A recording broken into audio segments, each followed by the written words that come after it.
Anthony, I've been a fan of yours for, I'm going to say maybe like, I don't know, I'm going to throw out a decade. I hope we're not aging ourselves It's here. pretty close.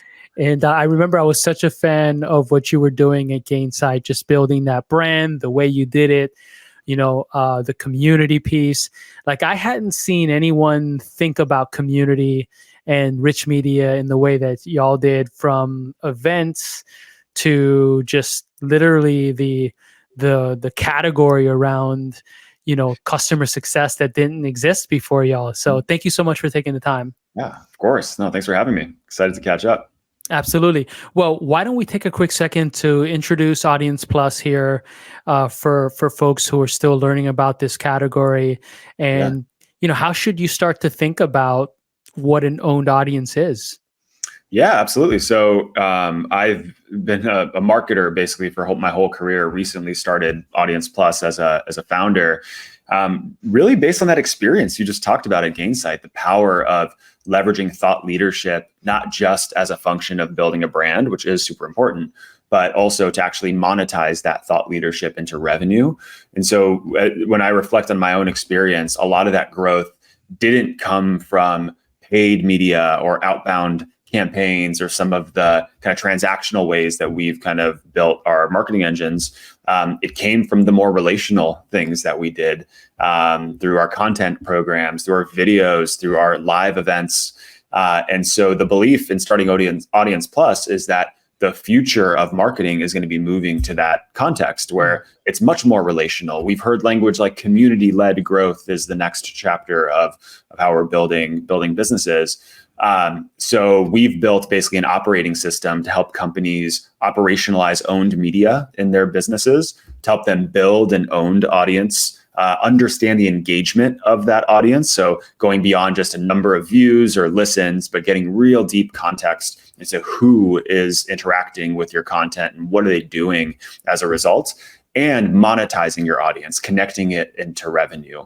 And to answer your question on the owned audience thing, I think, the inference here is in the consumer context, we've seen things like Substack pop up or Patreon or these tools where going beyond following someone on social media, we are electing to kind of get into a direct relationship with a creator or a journalist or someone who we admire. And in some cases, in the consumer context, pay for access into premium content and exclusive experiences, those types of things. And we believe that's going to be the next kind of chapter for B2B marketing, not just because that behavior is changing, which it is, but also it helps us build a first party relationship with our audience, which, given so much headwind that's happening in the industry, is going to be literally existential for our ability to impact the business going forward. Yeah. One thing that this really reminds me of is back in 2008, I worked at a startup called Kick Apps. And it was a online, or I should say, white label online community out of the box.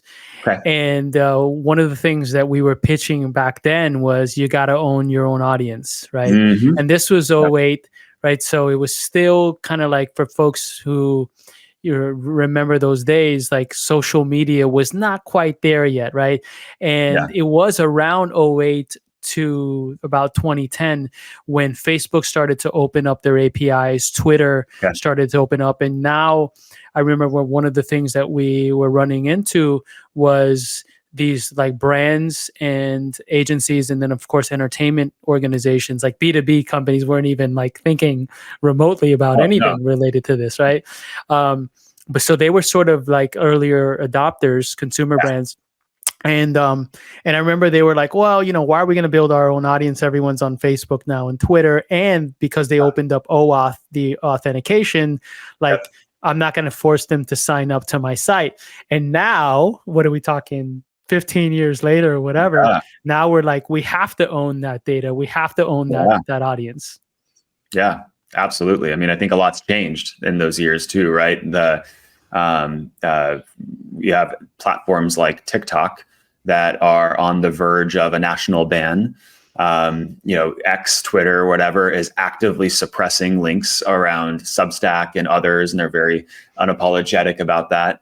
The LinkedIn algorithm, maybe closer to home for us in B2B, changes like every month or every 2 weeks. And we see that our reach is being throttled by an algorithm that we don't control, by a third-party algorithm. And the other thing is realizing that all of these platforms at the end of the day are advertising networks. They're trying to monetize our followership, our content, in order to sell ads to brands. And so the incentive structure isn't aligned either. So that's just some of the things that are contributing to, starting from creators and then consumer brands, and now making its way into B2B, a shift in the relationship where we're saying it's not that we are sort of going to stop posting on LinkedIn or YouTube or some of these other channels, but we have to be strategic about what we're doing in those channels in an effort to deplatform that follower or that viewer or that podcast listener into an owned relationship because of that lack of control, because of the existential risk. So all of that is relatively new since the sort of heydays of social media, but I think it really represents an important shift moving forward. If you think about the type of organizations that should adopt an owned media strategy now, or owned audience strategy, who are those sort of like organizations? And if we think about it within the context of B2B SaaS. Yeah, well, we have there's a funny saying that has been around for some time. By no way means do we invent it, but the idea that every company is becoming a media company. I get some slack on Twitter when I amplify that. But the truth is, if you sell to a human being, you should probably consider this approach. And why is that? First of all, people make purchasing decisions emotionally. They don't just look down a feature list and basically buy the cheaper thing. They kind of software buyers in the B2B context make decisions based on brands that they have a shared value sense with, or there's a market leadership position that is interesting, or they feel like they belong to that community. I saw that firsthand at Gainsight, and we can name several examples of B2B brands that we follow today and feel that same level of affinity towards. Yeah.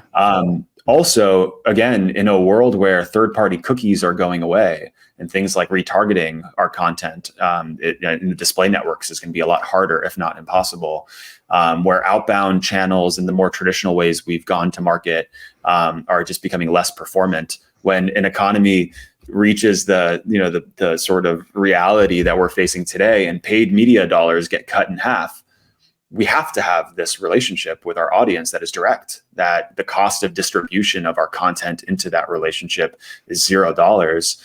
And so that's where, I deeply believe every company will eventually do this. But it's early days. And I think the companies that are investing now are the ones that are getting ahead of the trend moving forward. I remember the first time I heard Gary Vee years ago, talk about this, and I went to his office. He was the nicest guy. I was I was running sales at a startup called Punch Tab. And so this was, what was this? This was 2011, 2010. So we went to VaynerMedia. He walks us in. He was, again, the nicest guy. It didn't make sense, he wasn't who he is now. So it didn't really click. But I remember thinking, who the heck is this guy? He's like the nicest guy, walks us in, sets us up, et cetera, et cetera. And then it's like, no, that's the CEO. But he kept talking about exactly what you said. He's like, every brand, everyone, no matter what you sell, has to be a media company, or else you're not going to survive. And he had a couple of different, sort of reasons why. So, I think, we're at that time where, for all the reasons you said, it makes complete sense right now. Yeah. If you were to think about kind of the difference between community and social media, and then, what audience development is, for those folks who are sitting there going, all right, well, I have to figure out these strategies. What would you say are some of those distinctions? And would you say that maybe they all wrap together into a much larger strategy? I think so. I think there's two kind of insights that are coming to mind. First is you can get into a very heated discussion in B2B marketing land by mistakenly calling something audience or community. And so I think defining these things is pretty important. Historically, when we've talked about community, what we've really meant, at least in B2B, is like our customer community, where we have like a discussion forum or something, or maybe an event for our customers only, and that's our community. And I think that definition is sort of changing a little bit. The way I think about it is audience is sort of like a superset of your community. So we have our community, it could be customers. If you zoom out one level, it's people who are engaging with each other, even when you're not in the room. And so Gainsight gathered a customer success audience, of which there are other people who are not necessarily in our community that were part of the customer success community, if that makes sense. It's kind of like recursive thinking. I need a whiteboard to like actually communicate that well. Yeah. But I think the idea in general, if you were to simplify it, is the greater definition of audience is people who care about this topic, that they might be a specific persona, or maybe it's a some shared trait or attribute across personas that your brand is evangelizing. They care about it. They're listening, they're reading, they're actively kind of engaged in your thought leadership. But I think the way this is sort of evolving is actually thinking about social media very strategically. Again, it sounds like I'm making an enemy out of social media. I really don't mean to. And where I've learned a lot about this is actually from Alex Lieberman at Morning Brew. He talks a lot about, or formerly at Morning Brew, he talks a lot about the audience funnel. And what he means by the audience funnel, he sort of like labels it out as rented audience, owned audience, and monetized. Rented, owned, monetized. When he says rented, what he means is anywhere where we don't have a direct owned kind of access to a customer or somebody's email address. So social media, we're renting access to that person through an algorithm that we don't control. Content networks like YouTube and Spotify and others, even SEO, these are channels that we've traditionally activated. Those are the very top of the funnel. Like we have to be able to be very active, even more active in social than we used to be. And if you're a B2B company, typically that probably means LinkedIn is your primary kind of channel. But of course, there are several others as well. But what changes is the intention of what we're doing in this channel. I think I touched on it earlier, but we're actively trying to deplatform a LinkedIn follower or somebody that comments or likes some of our content into an owned subscriber, which basically means we have that direct relationship with them. And that's sort of what starts the funnel. And what consumer media companies like Morning Brew do really well is they start looking at all of the first party data around their owned audience, which they now have. You don't have that with LinkedIn. You don't have that on YouTube. You don't get that from SEO. And you can start to understand all of the signal and even model who within your audience is actually showing intent of being of seeing a demo or otherwise a kind of commercially oriented signal within the data set. And then you monetize. In the case of consumer media, they sell them like event registrations or courses or those or premium subscriptions. And in B2B, of course, we get them to see a demo and hopefully, buy the software. So if I am thinking about where I start with all this, I would start by just thinking about the funnel through that lens of rented at the very top. And how do we show up in those channels strategically in order to build a value proposition and drive people toward a value proposition of subscribing to our thought leadership? And then how do we understand the data of our owned audience in order to drive revenue through that relationship? Awesome. I was talking to someone earlier who was describing, now this was a sales leader, okay? This was a sales leader who was describing how he drove pipeline. And what he told me I thought was super fascinating because, I would have expected, hey, I build lists and cold call and send prospecting emails, etc. And what he said that his number one source of leads was the following. He said, and I'm trying to remember exactly what he said, so I'm going to try my best. He said, what I needed to do was get all my sales reps to post on LinkedIn.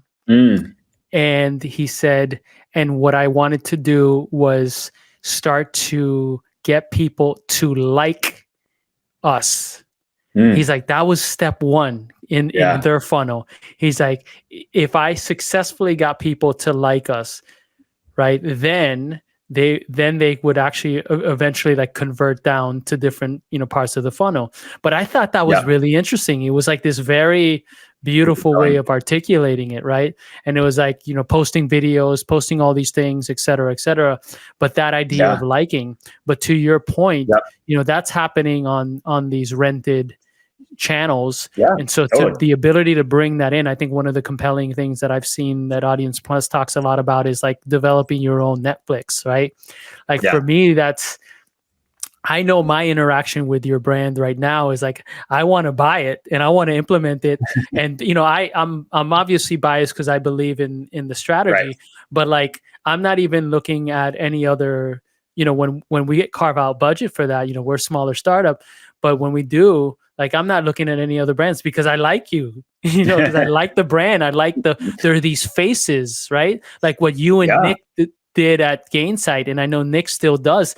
There are these relationships. Now, of course, I know Nick from in person, but like, I don't see him every day, right? I've seen him a handful of times over the years, but I have this relationship. And the only reason why is because I see his face all over the place, right? So that's for the folks out there, being able to develop your owned audience on domain, right? And bring that video, that rich media to life through various stories. I think it's a great way of developing that affinity. Yeah, absolutely. And I love that analogy of getting them to like you before anything, right? That's like the starting point. We started the company without even talking about our product, but just like being present in these rented spaces, talking about the problem, commiserating with our audience. And I think, again, it goes to this idea that people buy from people at the end of the day. And I think I saw a stat, Edelman recently in their kind of trust barometer report or whatever it is, said that it was something like 63% of people buy products from brands who they like, to say simply, but who they have a shared sense of beliefs and values. So I fundamentally think that's important. And the crazy thing is consumer marketers understood this for a long time. It's just us in B2B that we're waking up to this now, in a world where, the traditional demand gen motions aren't working to the same level they've worked with in the past. We have less resources than we've ever had before. Expectations to deliver are just as high as they've ever been. And we're going back to first principles. So it's really interesting, almost like a renaissance happening, it feels like, for B2B marketing, because we're going back to the human component of how marketing was supposed to be done before we've tried to automate it for the last couple of decades. That's awesome. For the big question, there are a lot of leaders out there, even CEOs and so on, who are maybe watching this and asking themselves, okay, but how the heck can I actually convince the board to invest significantly in this audience development? Because we're not talking, as more than most on planet Earth. It's not just like putting up one video, right, or one podcast. Like, you really have to actually like invest in it and take it seriously, and have a long-term view on it.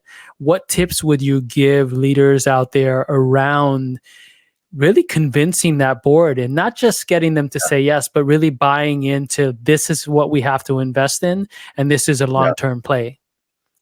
Yeah. So, I mean, first, it has to fit into an existing initiative that you already have. Like, if every company has their own kind of planning process, but if you have goals being set across the entire company, you have to think about a way, and this goes beyond owned media, but any real initiative needs to fit underneath what the company's focused on.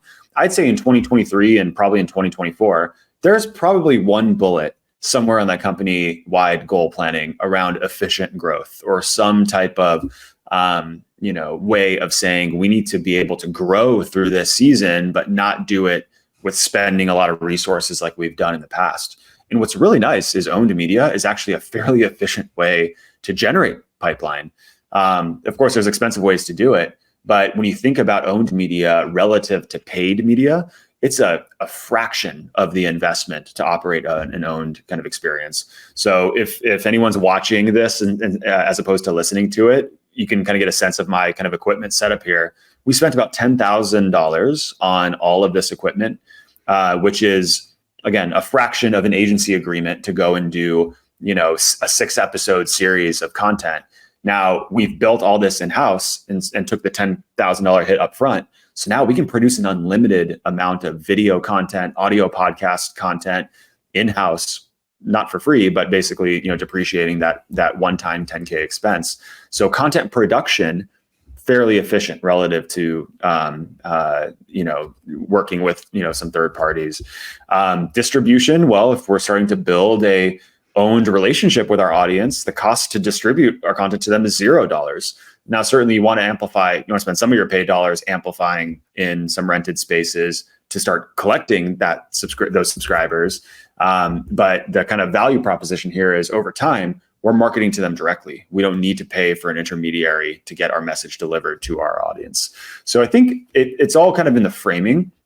But what I have found in my career is, when prospects come through these types of channels where it's more, again, emotional, they like you, there is this exchange of value, that like lead or prospect has a much higher propensity to convert into becoming a customer and to renew and advocate when they're coming in through a more relational context versus being acquired through a more transactional channel.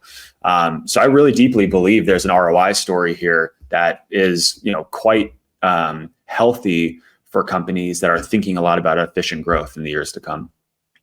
Awesome. Well, speaking of ROI, do you have any recommendations around the types of KPIs that we should be tracking when focused on owned audience building?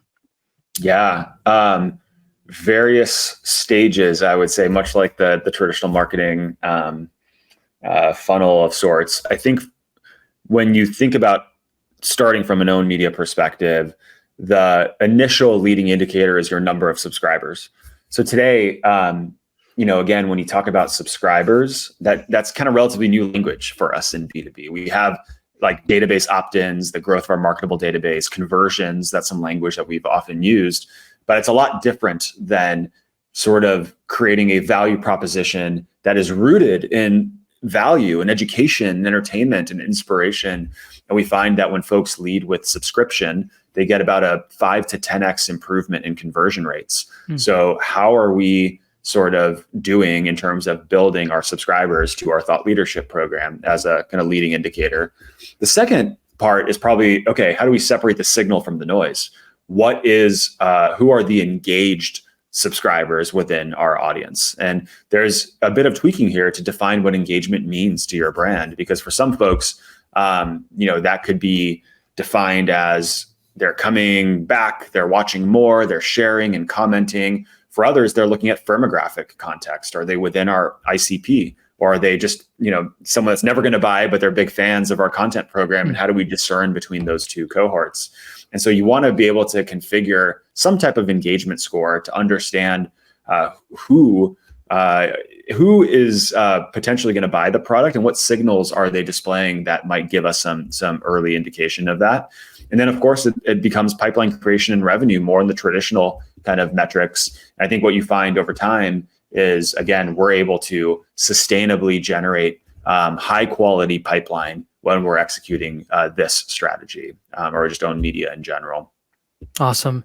Well, Anthony, thank you so much for being on the show. Yeah. I need to give you all a shout out because, again, I've never seen any system that was built. I remember when you came out of your private beta and unveiling the product to the world. I was like, oh my gosh, like it was so comprehensive. It just spoke to everything that we as marketers, particularly within B2B, need to be able to actually go and talk to our leadership team and say, hey, we need to invest in this. And, all the attribution, all the hooks into Salesforce. I mean, what rich media platform had such deep hooks into like Salesforce and CRM, right? And so it felt like it felt like a marketing automation system, like a Marketo, a HubSpot, kind of thing, but with this layer of audience on top with all the rich media pieces. And so I know I'm just so excited to see it out there. I can't wait to get into it myself, and Thanks, really man. appreciate it. Of course. Thank you so much. Thanks for having me. Absolutely. If folks wanted to follow you on social media or connect with you through any other channels, what are the best URLs to reach you? Yeah, you can find me on LinkedIn predominantly, Anthony Kennada on there, or you can subscribe at AudiencePlus, and we produce some content through our own platform there. But yeah, excited. Would happily love to compare notes with anyone who's thinking through how to execute own media. Awesome. Well, have a wonderful day, and thanks so much. Thanks, Jorge. You too.